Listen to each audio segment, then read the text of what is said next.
Idol, kwentong pag-ibig tayo sa Dear IFM. Dear IFM. Idol, mas masakit pa sa paghihiwalay ang malamang hindi naman pagkukulang ang dahilan kung bakit ka nawala, kundi ang pagpili niyang hanapin sa iba ang dapat ikaw ang kasama. Mga idol, kaya mo bang patawarin ang taong nagtanim ng pinakamalalim na sugat sa puso mo kahit na hindi na kayo magkakabalikan? Dear IFM, lahat tayo nangangarap na magkaroon ng perpektong relasyon. Maranasan ang sarap ng totoong pagmamahal at pagtitiwala. May ilan na maswerteng nakatagpo ng ganon. May iba na naghihintay pa lang. Pero meron din naman na nasa kanila na ngunit nawala pa. At yun ang pinakamahirap tanggapin sa lahat. Mga idol, tawagin niyo na lang ako sa pangalang Ronron. 25 years old at tubong Laguna. Isa ako sa mga silent listener ng inyong programa na nangarap at mapasama ang kwento ko sa mga ine-ere ninyo. Kaya naman heto at nilakasan ko na ang loob ko na gumawa ng sulat. 18 lang ako nang makilala ko ang pinakamagandang babaeng nakita ko sa buong buhay ko, si Joanna. Mabilis akong nahumaling sa angkin niyang ganda at kabaitan. Love at first sight ang naramdaman ko noon sa kanya.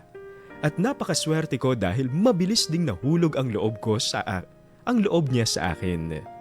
Pagkatapos ng ilang buwang panliligaw ko kay Joanna, ay sinagot na rin niya ako. At dahil doon, hindi na ako nagdalawang isip pa na ipakilala siya sa mga magulang ko bilang tanda na seryoso ako sa aming relasyon. Bagamat pareho naming naramdaman na hindi boto sa kanya si Mama, tila mas lalo pang umigting ang pagmamahal ko para sa girlfriend ko. At patunayan na hindi ako nagkamali ng babaeng pinili kong mahalin. Ayos ka lang ba? Kanina ka patahimik dyan ah. Medyo worried lang kasi ako sa nangyari kahapon eh. Kahapon? Nung ipinakilala kita sa mga magulang ko? Oo, Bakit naman? feeling ko kasi ayaw sa akin ng mama mo eh. Grabe yung pagtitig niya sa akin. Parang kutsilyo sa sobrang talim. Ano ka ba, babe? Ganun talaga si mama. Siyempre, noon ka pa lang niya nakilala, kaya talagang kinikilatis ka pa lang niya. Tsaka di ba, nakwento ko na rin naman sa'yo na may pagka-overprotective yun pagdating sa aming magkakapatid.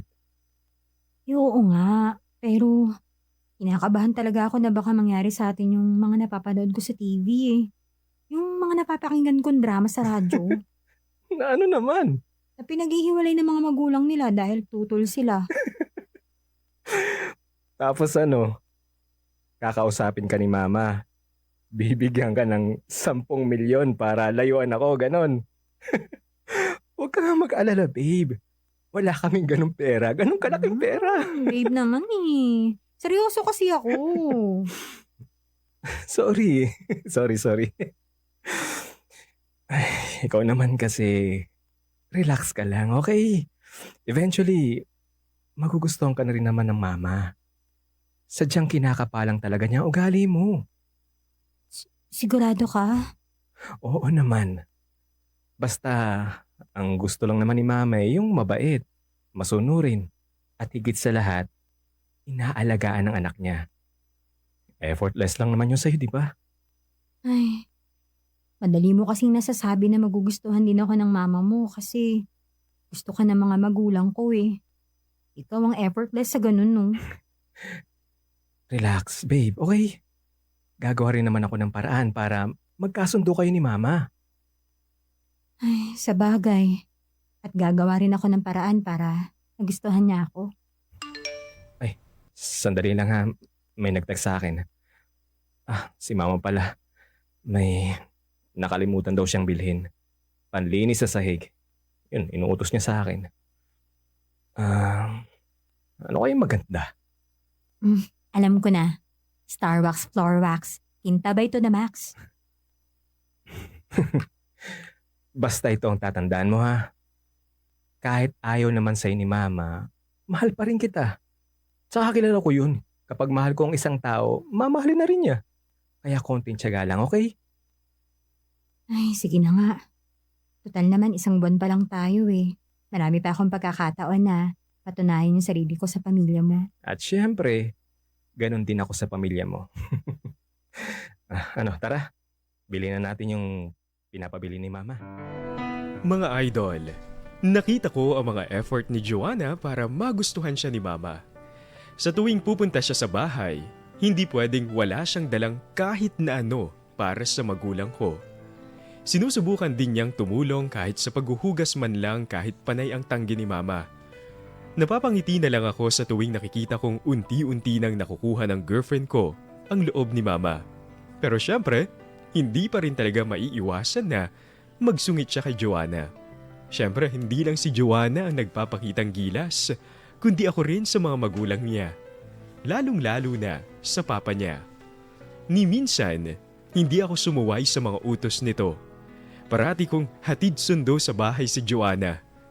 Kapag sinabing alas 8 dapat ay nasa bahay na si Joanna, 7:30 pa lang ay naihatid ko na siya. Wala kaming ginawa na kahit na anong kalokohan, kahit kaming dalawa lang ang naiiwan. Dahil ayaw naming masira ang tiwalang ibinibigay sa amin ng aming mga magulang. Buong araw kang tahimik ah. Ano, may problema ka ba? Wala ah. Medyo nahihiya lang talaga ako. Dapat hindi mo na kasi ako sinama dito sa family reunion nyo eh. Kakahiya kaya. Hindi pa naman ako pamilya, di ba? Sino naman nagsabi niyan sa'yo? Ano ka ba naman? Hindi pa naman tayo kasal, no? Dapat hindi mo ako dinala dito eh. Baka isipin na nila na magpapakasal na tayo kaagad. Bakit? Hindi ba mangyayari yun? Ako ikaw ha. Masyado ba tayong bata para pag-usapan yung kasal-kasal na yan, no? Wala ka pang mapapakain sa akin eh. Alam ko yun. Ang ibig ko lang sabihin, narating din naman tayo sa mga bagay na yan eh. Medyo matagal pa nga lang kasi syempre, kailangan muna natin makagraduate. Tapos maghanap ng matinong trabaho, saka makakapag-ipon. Yun na nga yung pinupunto ko eh. Dapat, doon mo pa lang ako ipapakilala sa buong angkan mo. Saka hanggang ngayon, nararamdaman ko pa rin na ayaw sa akin ng mama mo eh. Alam mo naman kung gaano ka-stricto si Mama, di ba? Alam ko naman yun. Kahit maraming bawal, hindi naman ako nagrereklamo eh. Kaya lang, nararamdaman ko kasi talaga na iniisip niyang hindi pa ako yung babae na dapat mong seryosohin. Kasi nga bata pa tayo. Wala sa edad kung kailan ka tatamaan ng pag-ibig. Saka hindi naman natin pinapabayaan ang pag-aaral nating dalawa, di ba? Ikaw nga yung nagiging inspirasyon ko eh. Sinasabi mo lang yan kasi ako yung kaharap mo. Pero kapag wala na ako, pinigurado kung kani-kanino ko tumitingin, no? Saan naman nanggaling yan? Ano ka ba? E di sinabi sa akin ng pinsan mo, ang sabi niya, may palagi raw dumidikit sa'yo na babae. Yun yung naging mysterism last year, di ba?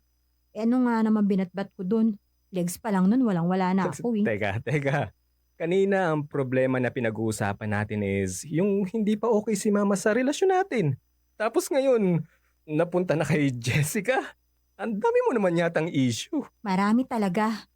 At kung hindi ka magtitino, mas lalong dadami yan, no? Pasensya ka na. Moody lang talaga ako ngayon. Moody o talagang may problema ka? Alam mo, pwede mong sabihin sa akin kung ano mang yung problema mo. Hindi mo lang ako boyfriend. Best friend mo pa. Kaya sige na. Sabihin mo na sa akin yan. Nasabi ko na. Tungkol nga sa mama mo, di ba? Ay, nawawala na talaga ako ng pag-asa na matatanggap niya pa ako eh. Kapag nasa bahay niyo ako, ang talim pa rin ang tingin niya sa akin. Natatakot na nga ako eh. Oh, anong tinatawa-tawa mo dyan? Seryoso ako, no? Wala lang yun, babe. Wala lang. Ganun lang talaga makatingin si Mama. Hindi ka pa lang talaga sanay. Saka ayaw mo nun. May pagsubok sa relasyon natin. Anong pagsubok ka dyan. Kung pagsubok man yun, for sure matagal na akong bagsak, no? Babe, mas maganda na rin ito, okay? Yung may takot tayo, may limitasyon. Kumbaga sa bawat galaw natin may warning. Kasi kung wala, kahit yung mali, tama sa paningin natin kasi walang sumasaway sa atin. So ang ibig sabihin, okay lang na hindi ako tanggapin ng mama mo, ganun? Hindi naman yun ang ibig kong sabihin. Okay ka naman kay mama. Yung sitwasyon lang. Nag-aaral pa kasi tayo kaya ganyan siya. Kaya ang pagsubok dito, papatunayan natin na hindi tayo gagaya sa iba. Na hindi magiging distraction ang relasyon natin. Gagawin nating inspirasyon ng isa't isa. Ganun naman talaga yung ginagawa natin, di ba? Tuwing weekend lang tayo lumalabas. Magkasama pa nga tayo palagi sa library para gawin yung thesis natin eh. Alam ko naman yun. Kaya tama lang ang ginagawa natin. Pagsubok lang to. Kaya dapat hindi tayo magpatalo, okay? Sa bandang huli naman, 2 bagay makukuha natin.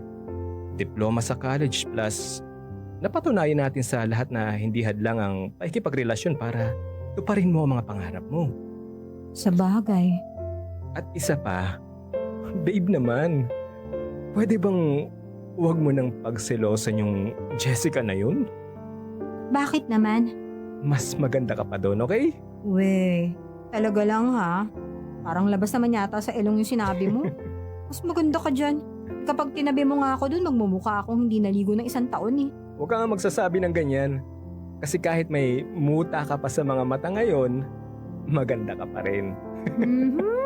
O yan o, yan o. Ay nako, grabe ka ha. Na-conscious tuloy akong tignan yung mata ko. Pero babe, seryosong usapan. Ikaw lang ang mahal ko hanggang sa huli. Tsaka sabay natin tutuparin ang lahat ng gusto natin gawin sa buhay. Walang sukuan. Walang iwanan. Paano mo naman nasabi yan? Kapag nga tinatanong kita kung bakit mo ako mahal, hindi mo naman masagot. Babe, kahit ilang beses mo pa akong tanungin kung bakit mahal kita, wala akong isasagot. Kasi ikaw mismo ang sagot sa tanong mo. Mga idol, marami at mataas sa mga pangarap namin ni Joanna sa mga buhay namin. Kahit na nag-aaral pa lang kami noon sa kolehiyo, binuo na namin ang kinabukasan namin. At para matupad ang mga iyon, pareho kami nag-aral ng mabuti at nagsumikap na makapagtapos sa pag-aaral. Ilang linggo lang, pagkatapos ng graduation, pareho kami nag-review at kumuha ng board exam. Kabado man pero naniniwala kami na parehas na kaming makakapasa at matutupad ang mga pangarap kahit pa gaano ito katagal abutin. Magpapaalam sana ako sa'yo eh. Aalis ka? Saan ka naman pupunta? Ganito kasi yun. Sa Maynila na kasi ako magtatrabaho. Actually, may nakaabang ng trabaho sa akin dun sa isang private school eh. Nihintay na lang nilang lumabas yung resulta sa board exam ko para makapag-umpisa na ako dun. Okay. Mabuti naman kung ganun. Babe, congratulations nga pala. Teka, hindi ka galit? Hindi mo ako pipigilan? Bakit naman kita pipigilan? Eh, syempre magkakalayo tayong dalawa. Nandito ka sa Laguna tapos ako nasa Maynila. Eh, malayo rin yun ah. Tapos syempre parehas na tayong magiging busy sa mga trabaho natin. Babe, buhay mo yan. Pangarap mo yan. Gusto mo yan. At ako bilang boyfriend mo, nandito lang ako sa tabi mo para suportahan ka. Ayoko namang maging hadlang sa lahat ng gusto mong gawin sa buhay mo. Alam mong hindi ko gagawin yun sa'yo. So, okay lang sa'yo na magkalayo tayo? Ano ka ba naman? Ilang sakay lang yun. Ilang oras lang ang biyahe. Lupa lang ang distansya natin sa isa't isa. Hindi naman dagat yun. Saka, matagal mo na rin namang gustong makasamang pamilya mo, di ba? Oo. Magmula kasi nang lumipat sila sa Bulacan at naiwan ako kay Tita Celia. Gusto ko na talaga silang makasama ng matagal eh. No, hindi yun ang gawin mo. Pero paano tayong dalawa? Mapag-uusapan naman natin ng magiging setup natin eh. Nandiyan naman ang phone para makapag-usap tayo palagi. Sa 1 taon naman, Maraming holidays na pwede natin gamitin para magkita tayong dalawa. Alam mo, sobrang thankful talaga ako na ikaw yung naging boyfriend ko. Ang laki kasi ng tiwala mo sa relasyon natin eh. Oo naman. At tulad ng sinabi ko kanina, ayaw ko namang maging hadlang sa mga gusto mong gawin sa buhay mo. Kahit may kanya-kanya tayong buhay at pangarap, hindi magiging dahilan yun para ang relasyon natin maapektuhan. Thank you talaga babe ha. Akala ko magagalit ka eh. Sus, wala yun. Halika nga rito, payakap nga ako. Masyado ka lang talagang paranoid. Basta pagdating sa pangarap mo, hindi ako papalag dyan. Susuportahan kita hanggang sa huli. Tulad ng palagi mong ginagawa sa akin nun. Talaga? Mukha naman kapag wala na ako dito, naku, kung sino-sino na naman yung dumidikit-dikit sa yung babae ha. Kaya umayos-ayos ka, naku, bawal ang babae. Kahit hindi mo sabihin sa akin, ganyan ang gagawin ko. Saka, kahit sino pang babae ang lumapit sa akin, ikaw at ikaw lang ang lalapitan ko. Pangako ko yan sa'yo. Mga idol, alam ko na sobrang mahirap na pumasok sa isang LDR o long distance relationship. May mga naririnig na akong marami raw ang hindi nagtatagal sa ganoong sitwasyon. Yung iba, nagkakasawaan. Pero mas marami raw ang nakakahanap ng iba. Aaminin ko na nakaramdam ako ng takot na baka mangyari iyon sa relasyon namin ni Joanna. Na baka pagdating niya sa Maynila ay biglang magbago ang ikot ng mundo naming dalawa. Pero mga idol, mas pinili ko pa rin pagkatiwalaan ang girlfriend ko. Ayoko siyang ikulong sa mundo naming dalawa kung meron siyang may mas magandang oportunidad para mas gumanda ang kinabukasan niya. Hanggat maaari, ayokong maging klase ng boyfriend na mas uunahin ang takot at insecurity kesa sa kapakanan ng taong minamahal. Dear IFM. Mga idol, sobrang naging mahirap ang mga unang buwan namin ni Joanna na malayo sa isa't isa. Mabuti na nga lang, dahil nasa digital world na tayo, mas naging madali ang pakikipag-usap. Gabi-gabi kaming nagvi-video call at nagkukwentuhan sa mga nangyari sa amin buong maghapon. Tumagal din ng halos 1 taon ang aming LDR.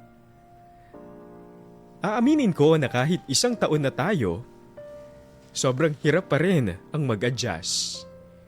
Lalo na't nagiging abala kami sa mga kanya-kanya naming trabaho, kaya kumonte ang oras namin para sa isa't isa. Akala ko ba hindi ka pupunta? Pinapainit mo pa yung ulo ko eh.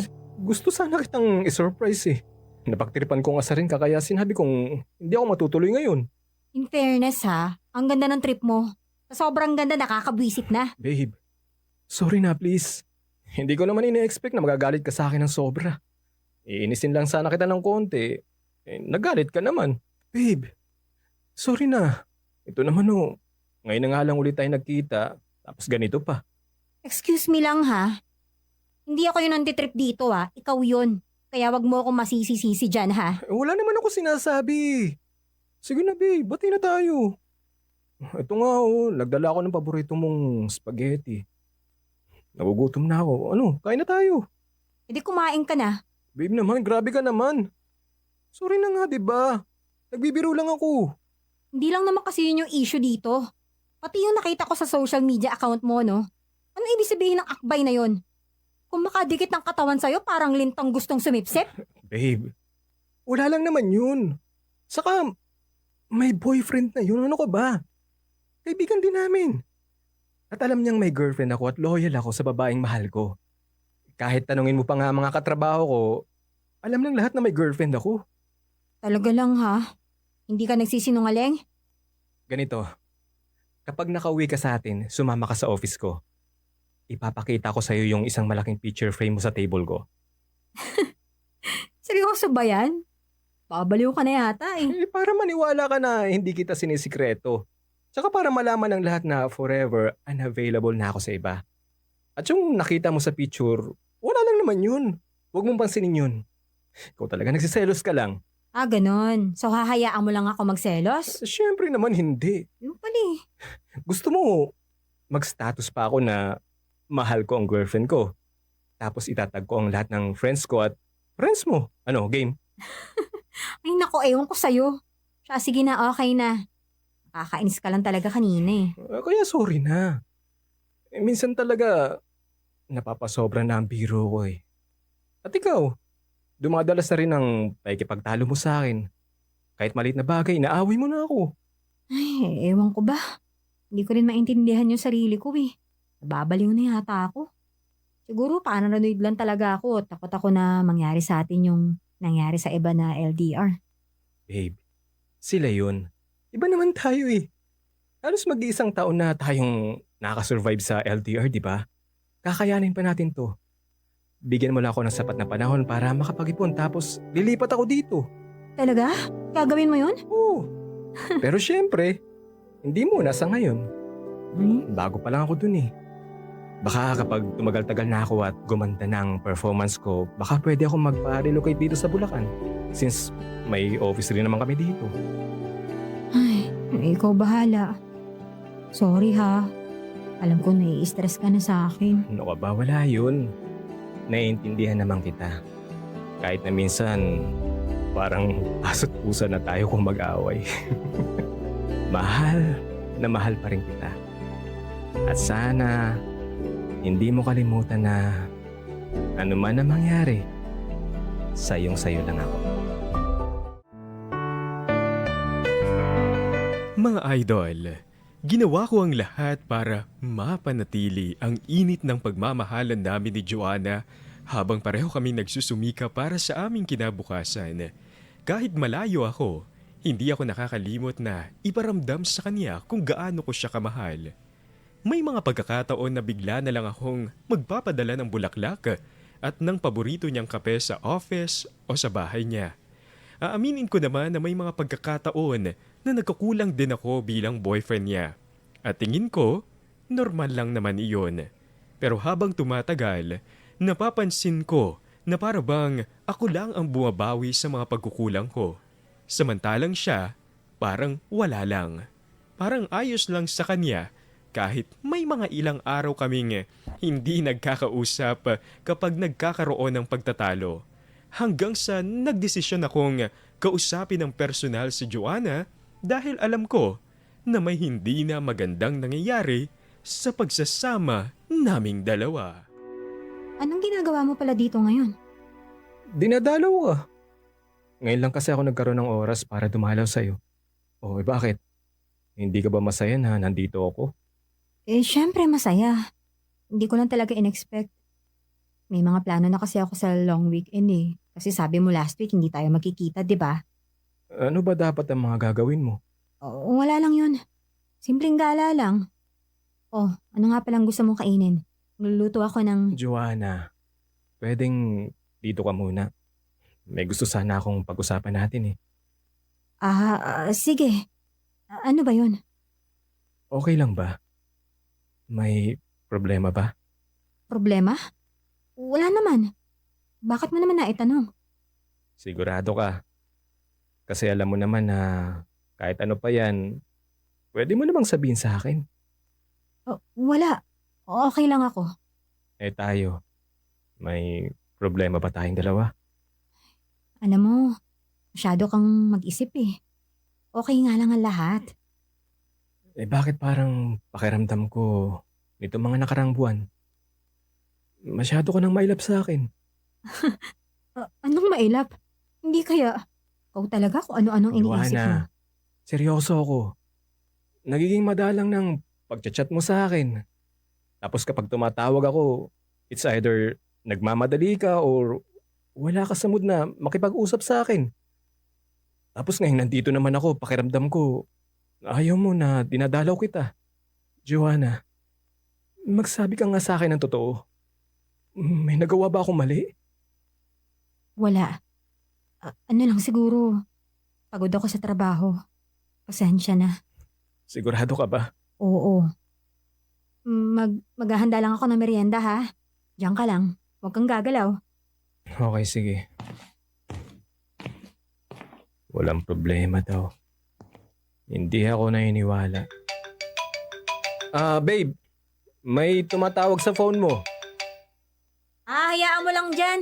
Hayaan mo lang dyan sa bag, ha? Mupo ka lang dyan. Sino kaya itong tumatawag? Tingnan ko nga, baka emergency to. Bigla namang nawala. Brown envelope. Anong laman ito? Pregnancy results to ah. Ito ng merienda. Buntis ka? Akin na nga yan. Hindi. Ipaliwanag mo sa akin kung paano nangyari yon. Paano kang nabuntis kung matagal nang walang nangyayari sa atin, ha? Ano, Joanna? May dapat ba akong malaman? Akin na sabi yan eh. Ibigay mo yan sa akin. Sagutin mo ang tanong ko! May dapat ba akong malaman? I'm sorry, Ben. Sino? Si James ba yan? Yung sinasabi mo sa akin na nagpapalipad hangin sa'yo? Siya ba ang ama ng batang yan?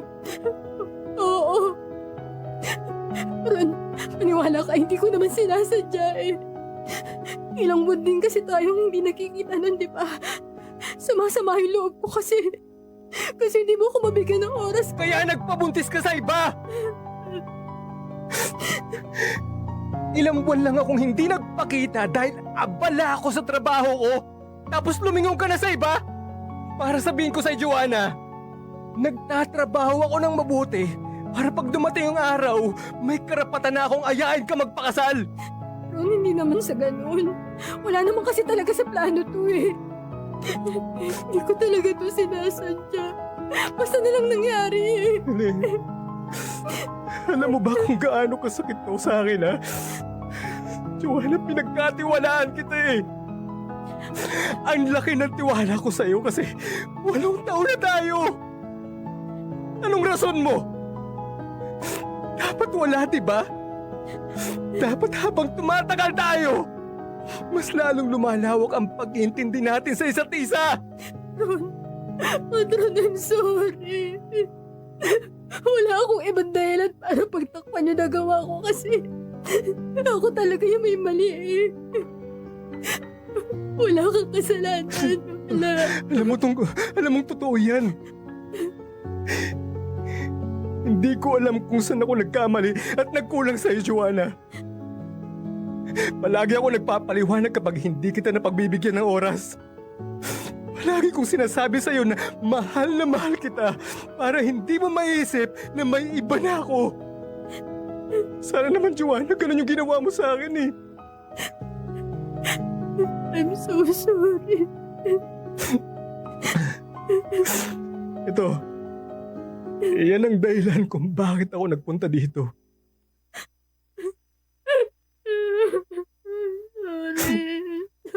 Ayain na sana kitang magpakasal ngayon. Pero, ganitong klaseng sagot pa lang. Pinugan mo sa akin. Mga idol, umuwi ako sa amin na labis ang galit sa puso. Hindi ko lubos maisip na sa loob ng maraming taon, nagawa akong lokohin ng ganon ni Joanna, ang nag-iisang babae na minahal at pinagkatiwalaan ko ng sobra-sobra. Nang dahil sa mga nalaman ko, sandali kong napabayaan ang sarili ko. Kung todo ako sa pagtatrabaho noon na halos hindi na ako nagpapahinga. At kung umuwi man ako sa bahay para matulog na lang, ayokong mag-isip noon dahil siguradong maghahalo ang galit, hinanakit at magmamahal ko para kay Joanna. Noong mga panahon na yon, litong-lito ako sa dapat kong gawin. Ayokong mawala sa buhay ko ang girlfriend ko, pero natatakot ako na baka sa pagkakamali niyang iyon ay tuluyan ng magtapos ang relasyon ng ilang taon kong iningatan. Oo, Mabuti naman kung ganun. Makakahinga na ako ng maluwag. ano bang ginagawa mo rito, Joanna? Sobra lang kasi ako nag-alala nung sinabi sa akin ng kapatid mo na dinala ka raw sa ospital eh. Dahil sa sobrang taas ng lagnat mo. Ay, ikaw naman kasi.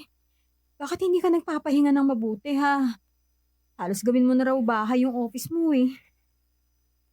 May kailangan kasi akong kalimutan. Kailangan ko maging manhid para hindi tuluyang gumuho ang mundo ko. Ron, hindi ako mapapagod na humingi ng tawad sa'yo. Pero, maiintindihan ko kung hindi mo pa ako mapapatawad sa ngayon. Nakapagdesisyon na ako. Desisyon? Desisyon para saan? Sabi mo, hindi mo na makontak yung siraulong nakabuntis sa'yo, di ba? Oo. Ang huli kong balita, tinanggap niya raw yung offer sa ibang bansa kaya mas lalong hindi ko na siya nagawang kausapin pa. Kung ganun, aakuin ko yung bata. Ano? Teka, seryoso ka ba sa sinasabi mo? Mahal na mahal kita, Joanna. Kahit ano pang pagkakamali ang nagawa mo, kahit katiting, walang nagbago. Oo, aakuin ko yung bata na parang tunay ko ng anak. Magsisimula ulit tayo. Hindi na kailangan, Ron. Hindi mo dapat inaako ang isang bagay na hindi naman ikaw ang may gawa eh. Pero ayaw kitang mawala sa buhay ko, Joanna. Hindi ko kakayanin yun. I'm so sorry. Kaya ako nandito kasi gusto ko maging normal. Maging formal yung paghihiwalay nating dalawa. Yung maayos tayong makakapag-usap. Hindi. Joanna, ang ibig bang sabihin nito, makikipaghiwalay ka sa akin? Dahil yun yung tama. Hindi. Yun yung dapat kong gawin, Ron. Joanna naman, bakit ang daya mo? Ako tong nakasama mo sa loob ng 7 taon. Ni isang beses, hindi kita sinaktan at niloko.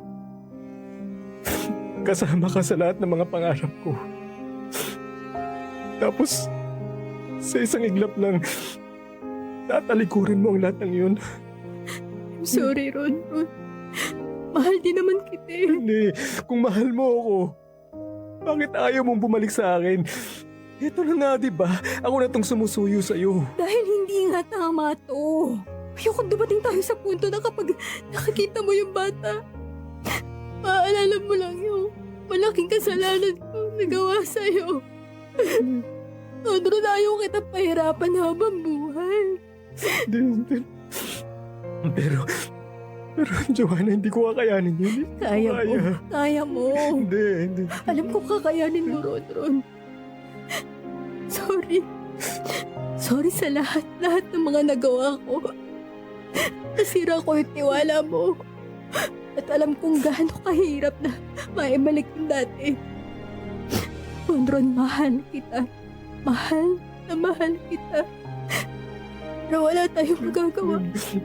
Joanna, Hanggang dito na lang talaga tayo. Joanna, please. Please naman, no. Huwag mo naman gawin sa akin to. Huwag mo akong iwan, please. Salamat sa 7 taon ng buhay mo na binigay mo sa akin. Hindi ko kakalimutan na isa ka sa mga tao na naging dahilan kung bakit ko naabot ang mga pangarap ko. Pero hanggang dito na lang talaga. Mga idol, sa huli, wala rin akong nagawa kundi ibigay kay Joanna ang hinihiling niyang kalayaan. Ayoko mang tanggapin pero tama naman siya. Kaming dalawa lang din ang mahihirapan sa huli kung ipipilit pa naming ayusin ang nasira na. Pagkatapos ng araw na yon ay hindi na kami muling nag-usap pa ni Joanna. Wala na rin akong naging balita pa sa kanya. Pinigilan ko ang sarili kong alamin ang mga nangyayari sa kanya dahil gusto ko na ring makausad. Gusto ko nang makalimot at tanggapin ang lahat ng mga nangyayari. Sa ngayon, sa kalagitnaan pa rin ako ng paglimot ko kay Joanna. Nasasaktan pa rin ako pero naniniwala ako na balang araw ay matatapos din ang lahat ng paghihirap ko. Darating din ang panahon na tuluyan akong magiging masaya. Pero sa ngayon, kailangan ko munang pagdaanan ang lahat ng ito upang mas magawa kong mahalin ang sarili ko. Dito na nagtatapos ang liham ko, mga idol. Maraming salamat sa pagbibigay ng oras na mapakinggan ito. Nagmamahal. Ronron.